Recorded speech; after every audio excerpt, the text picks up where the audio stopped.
వేసవి సెలవులు, అంతులేని ఆటలు, మర్చిపోలేని జ్ఞాపకాలు. కానీ ఈ సందడి వెనుక మనం గమనించని ఒక నిశ్శబ్ద మృత్యువు పొంచి ఉంది. పిల్లలు మైదానంలో క్రికెట్ ఆడుతున్నప్పుడు బంతి పొరపాటున ఆ విద్యుత్ ట్రాన్స్ఫార్మర్ దగ్గర పడవచ్చు. ఆ బంతిని తెచ్చే తొందరలో ఆ చిన్నారి చేతులు లైవ్ వైర్లను తాకవచ్చు.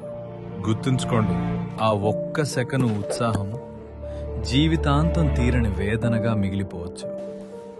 ఇక డాబాలపైన గాలిపటాలు ఎగరేసేటప్పుడు దారం కరెంటు తీగలకు చిక్కుకోవచ్చు. ఆ గాలిపటాన్ని తీయడానికి పిల్లలు పొరపాటున ఇనుప చువ్వలను గాని తడి కర్రలను గాని వాడితే ఆ తీగల్లో ప్రవహించే వేల వోల్టుల విద్యుత్తు వారి ప్రాణాలను నిలువునా హరిస్తుంది.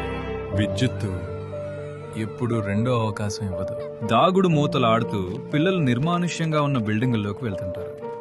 అక్కడ నేల మీద తెగిపడిన కరెంటు వైర్లు ఉండొచ్చు.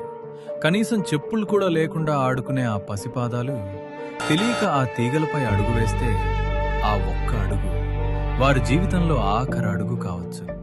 పిల్లలకు భయం తెలియదు, కానీ మనకు బాధ్యత తెలుసు. విద్యుత్తు శక్తివంతమైనది, దాన్ని గౌరవించండి. మీ పిల్లలకి ఈ ప్రమాదాల గురించి ఈ రోజే వివరించండి. ముందు జాగ్రత్తే మన ప్రాణాలకు రక్ష. సురక్షితంగా ఉండండి, మీ కుటుంబాన్ని కాపాడుకోండి.